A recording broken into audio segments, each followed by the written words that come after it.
Right, chapter 4, part 2, left off at the stories of the Leather Stocking Tales, the Dirty Dozen, and the Lord of the Rings.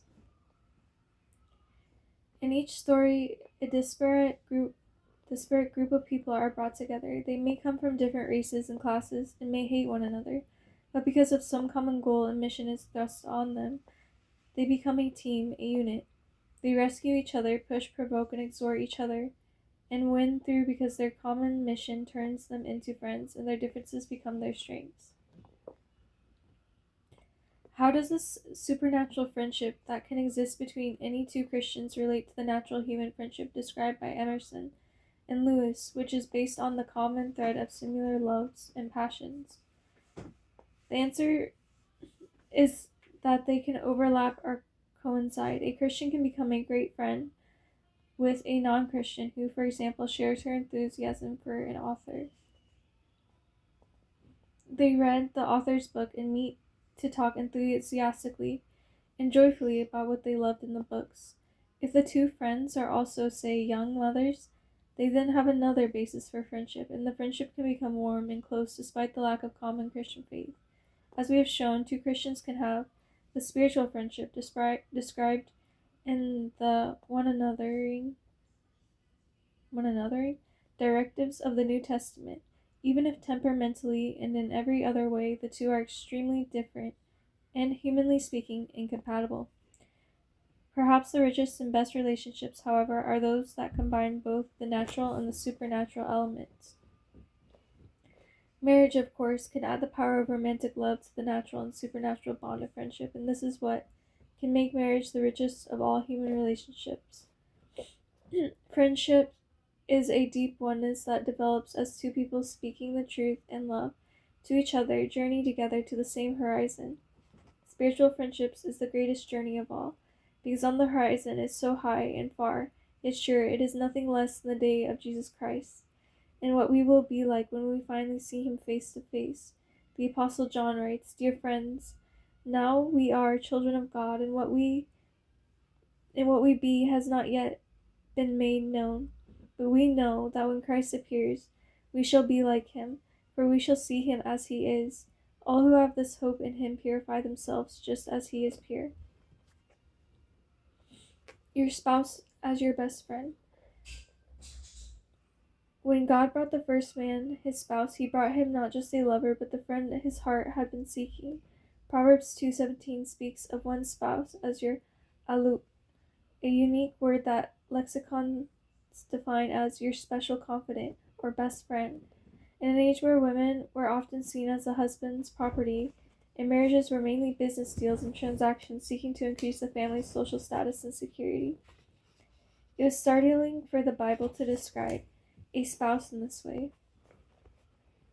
But in today's society, with its emphasis on romance and sex, it is just as radical to insist that your spouse should be your best friend, though for a different reason. In tribal societies, romance doesn't matter as much as social status. In individualistic Western societies, romance and great sex matter far more than anything else. The Bible, however, without ignoring responsibility to the community or the importance of romance, puts great emphasis on marriage as companionship. We see it in our text, Ephesians 5. Here Paul is speaking to people from pagan backgrounds and to their view that marriage is mainly a social transaction. In that time, you had to marry as well as you could do for the sake of your family's social status. Your wife's job was to link your family to another good family and then bear children. That was what marriage was supposed to accomplish. Paul, however, gives his reader a vision for marriage that must have completely astonished them. The primary goal of Christian marriage is not social status and stability, as it was in ancient cultures, nor is it primarily romantic and emotional happiness, as it is in our culture today. Paul points husbands to Jesus' sacrificial love towards us, his bride, but Paul does not stop there. He goes on to speak of the goal of sacrificial love for his bride. It is to sanctify her, to present her to himself in radiant beauty, splendor, to bring her to be perfectly holy and blameless. He wants the new creation for us. He wants to remove all spiritual stains, flaws, sins, and blemishes to make us holy, glorious, and blameless.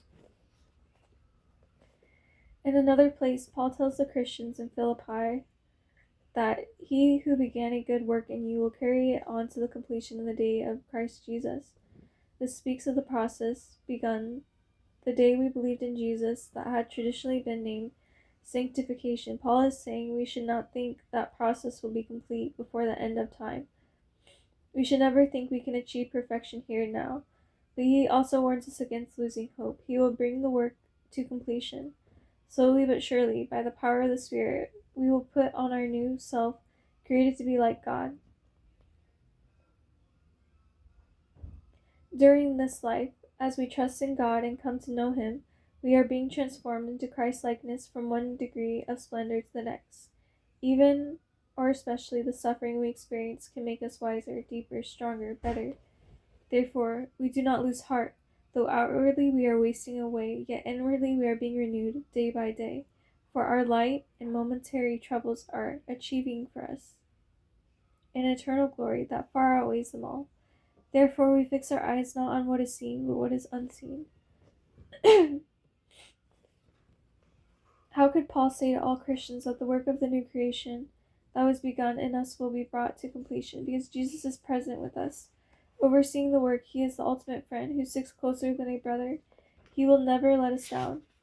He is committed to making us into the glorious, unique person that we can be in Him. In John 15:9-15, this is accomplished because He is our divine friend. But in Ephesians 5, He accomplishes this because He is our divine husband. In His redemptive work, Jesus is both friend and lover, and this is to be the model for spouses in marriage. Husband and wife are to be lovers and friends to one another as Jesus is to us. Jesus has a vision of our future glory, and everything He does in our lives moves us forward to that goal.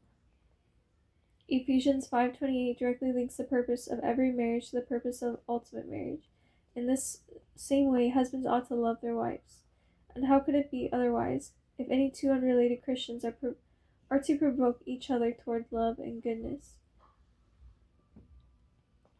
Hebrews 10:24 are to affirm each other's gifts and hold each other accountable to grow out of their sins. How much more should a husband and wife do that? The principle that your spouse should be capable of becoming your best friend is a game changer. When you address the question of compatibility in prospective spouse, if you think of marriage largely in terms of erotic love, then compatibility means sexual chemistry and appeal. If you think of marriage largely as a way to move into the kind of social status and life you desire, then compatibility means being part of the desired social class and perhaps common tastes and aspirations for lifestyle. The problems with these factors is that they are not durable. Physical attractiveness will wane, no matter how hard you work to delay its departure, and socioeconomic status, unfortunately, can change almost overnight. When people think they have found compatibility based on these things, they often make the painful discovery that they have built their relationship on unstable ground. A woman lets herself go, or a man loses his job, and the compatibility foundation falls apart. But worst of all, sexual attraction and social status and social class relatability do not give you any common vision. What is your marriage for? Where are you going? If you have mainly mutual material and financial goals, that will serve to bring unity for a while. But such goals do not create deep oneness, for eventually you reach them or you don't. And then what? If you marry mainly a sexual partner or mainly a financial partner, you are going nowhere, really. You are going nowhere together, really. And those who are going nowhere can have no fellow travelers. No fellow travelers.